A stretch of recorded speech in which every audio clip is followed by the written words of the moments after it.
Jumpa lagi di channel Gudang Baca. Dalam video kali ini kita akan membahas kebudayaan.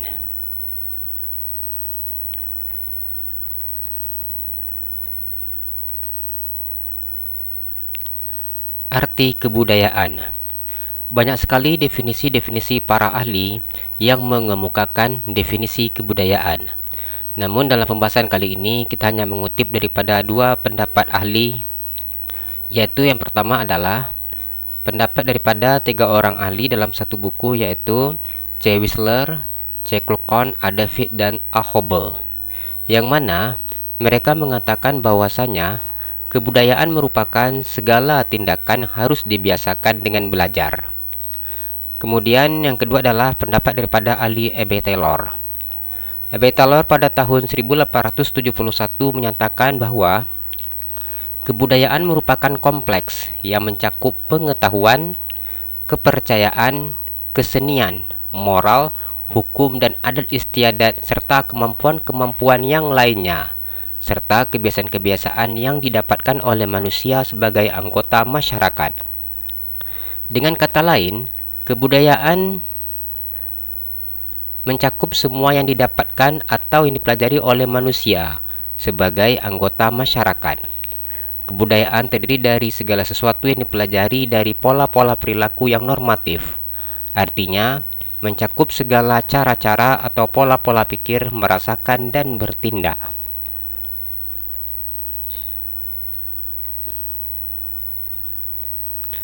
Asal kata kebudayaan. Budaya atau kebudayaan berasal dari bahasa Sangsakerta, yaitu buddhaya, yang merupakan bentuk jamak dari kata budi, yang berarti budi atau akal. Hal-hal yang berkaitan dengan budi dan akal manusia. Dalam bahasa Inggris, kebudayaan disebut dengan istilah culture, yang berasal dari bahasa Latin color, yaitu mengolah atau mengerjakan. Bisa juga diartikan sebagai mengolah tanah atau bertani.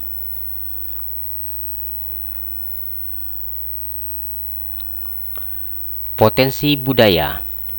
Potensi budaya ada 3, yaitu cipta, rasa, dan karsa. Cipta merupakan suatu kemampuan berpikir yang menimbulkan ilmu pengetahuan dalam diri suatu individu untuk menciptakan segala sesuatu yang berguna untuk mempertahankan kelangsungan hidupnya. Rasa ini merupakan karya seni atau kesenian yang merupakan sentuhan-sentuhan daripada apa-apa yang telah diciptakan. Karsa ini merujuk kepada kerohanian, yaitu daripada seluruh tindakan-tindakan untuk hidup yang sempurna, maka manusia akan merasa bahagia apabila dihadapkan dengan hal-hal yang bersifat keagamaan dan kesusilaan ataupun nilai-nilai moral yang akan diciptakan oleh umat manusia. 3 gabungan inilah yang merupakan potensi budaya.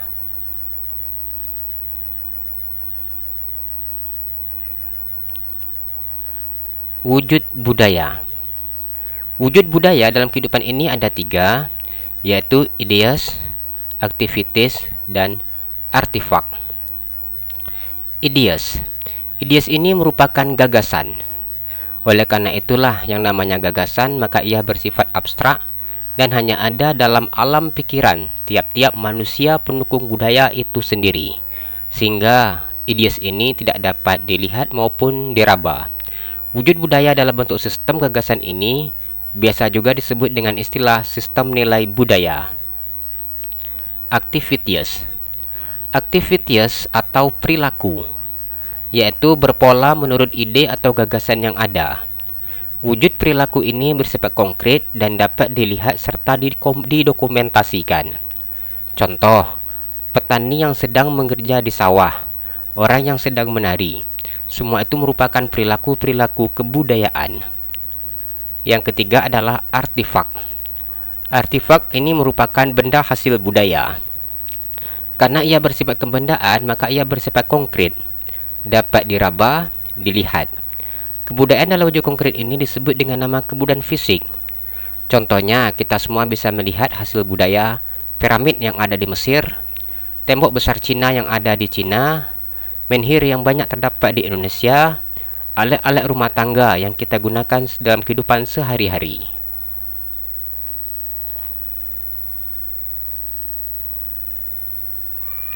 Unsur-unsur budaya. Ada 7 unsur-unsur kebudayaan, yaitu sistem bahasa, sistem pengetahuan, sistem kekerabatan, sistem peralatan hidup, sistem ekonomi, sistem religi, dan kesenian. Sistem bahasa. Bahasa merupakan sarana bagi manusia untuk memenuhi kebutuhan sosialnya, untuk berinteraksi atau berhubungan dengan manusia-manusia yang lainnya. Dalam ilmu antropologi, studi mengenai bahasa disebut dengan istilah antropologi linguistik. Kemampuan manusia dalam membangun tradisi budaya menciptakan pemahaman tentang fenomena sosial yang diungkapkan secara simbolik dan mewariskannya kepada generasi-generasi yang berikutnya sangat tergantung ataupun terfokus kepada bahasa yang digunakan. Sistem pengetahuan. Sistem pengetahuan bersifat abstrak dan berwujud di dalam ide-ide yang ada di dalam gagasan manusia. Sistem pengetahuan mencakup pengetahuan manusia tentang berbagai unsur yang digunakan dalam kehidupannya.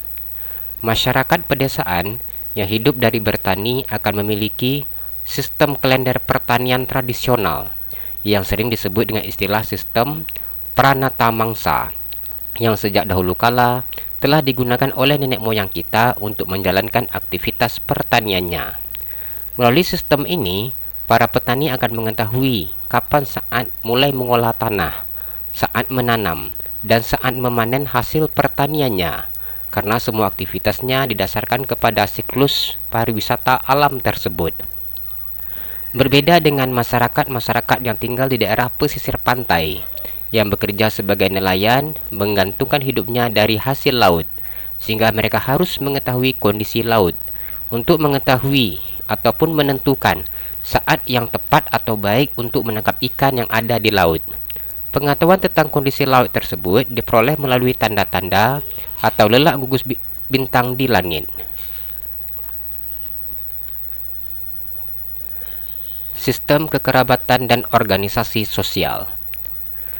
Kekerabatan dan organisasi sosial merupakan pemahaman bagaimana manusia membentuk masyarakat melalui berbagai kelompok sosial. Tiap kelompok masyarakat kehidupannya diatur oleh adat istiadat dan aturan-aturan mengenai bagaimana dia hidup dan bergaul. Kesatuan sosial yang paling dekat dan dasar bagi diri kita adalah kerabat, yaitu keluarga inti yang dekat dan kerabat-kerabat yang lainnya. Selanjutnya, manusia akan digolongkan ke dalam tingkatan-tingkatan lokalitas geografis untuk membentuk organisasi sosial dalam kehidupannya. Sistem peralatan hidup dan teknologi. Manusia berusaha untuk mempertahankan hidupnya sehingga mereka akan berusaha membuat berbagai peralatan. Benda-benda yang dijadikan sebagai peralatan hidup dimulai dari benda dan teknologi yang paling sederhana hingga yang lebih kompleks. Contohnya, kapak yang digunakan pada masa lampau berupa kapak batu, dan kemudian dengan penemuan teknologi logam, timbullah namanya peralatan keris, rencong, dan lain sebagainya. Dan pada masa sekarang bisa kita lihat bagaimana peralatan-peralatan modern yang ada di pabrik-pabrik raksasa yang kita gunakan untuk teknologi bertahan hidup. Sistem ekonomi atau mata pencaharian hidup.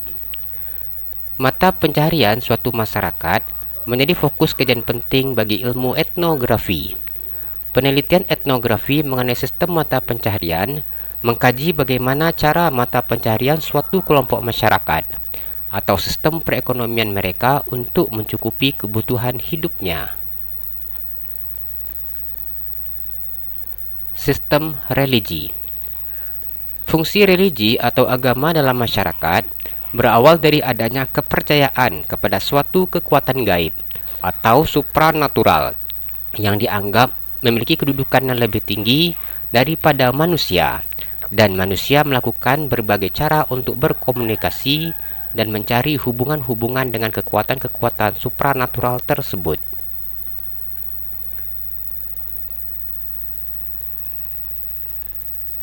Kesenian.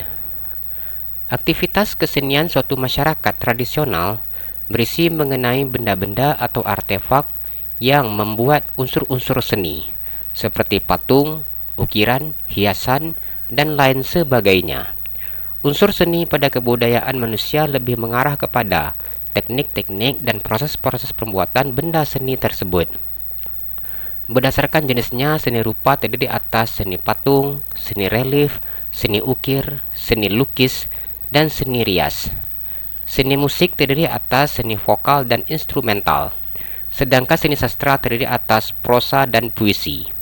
Selain itu, terdapat seni gerak dan seni tari, yaitu seni yang dapat ditangkap melalui indera pendengaran maupun penglihatan.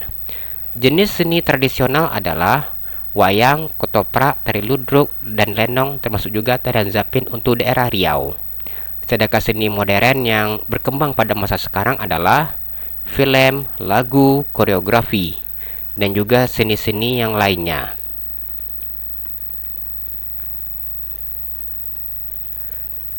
Sifat hakikat budaya. Sukanto mengemukakan ada 4 daripada sifat hakikat kebudayaan, yaitu yang pertama, kebudayaan berwujud dan tersalurkan dari perilaku manusia.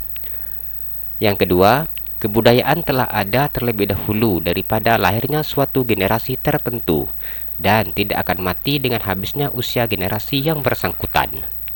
Yang ketiga, kebudayaan diperlukan oleh manusia dan diwujudkan dalam tingkah lakunya.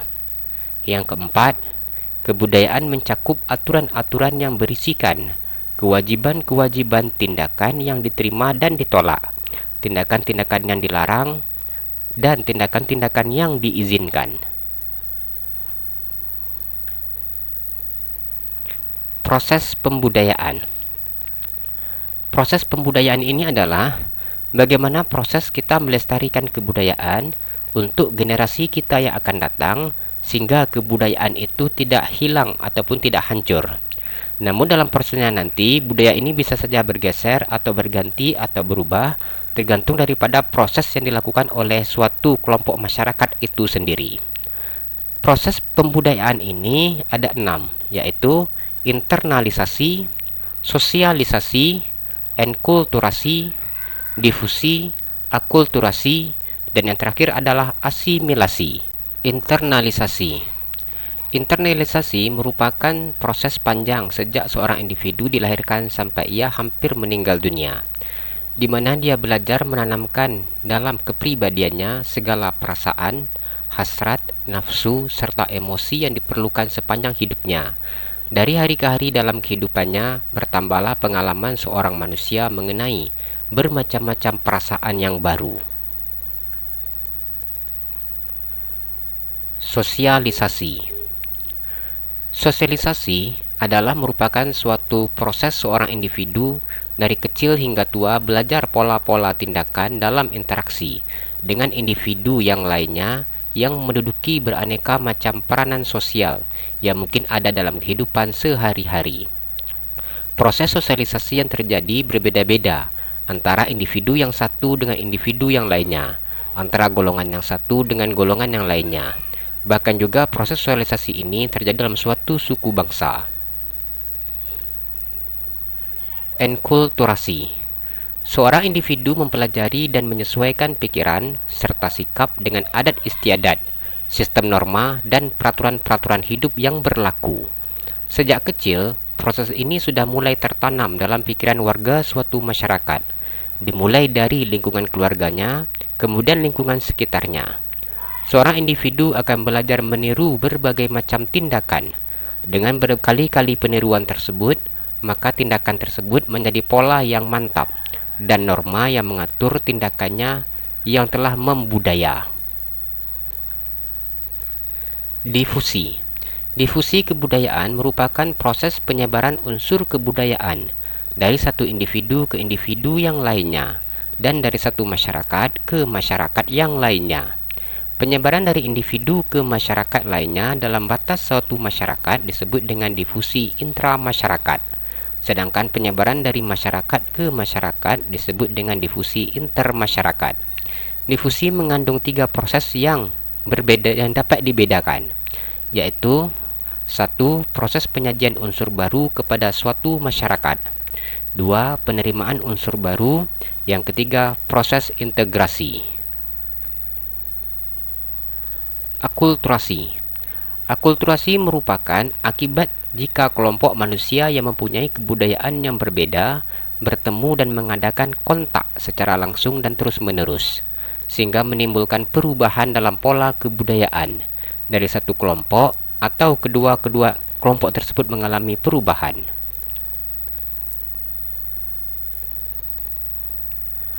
Asimilasi.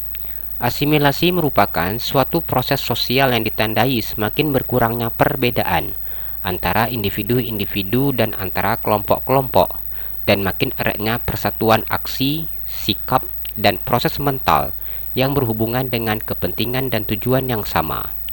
Faktor-faktor yang memudahkan asimilasi adalah faktor toleransi, faktor adanya kemungkinan yang sama dalam bidang ekonomi, faktor adanya simpati terhadap kebudayaan yang lain, faktor perkawinan campuran. Terima kasih, jumpa lagi di video kita yang berikutnya. Tetap di channel Gudang Baca.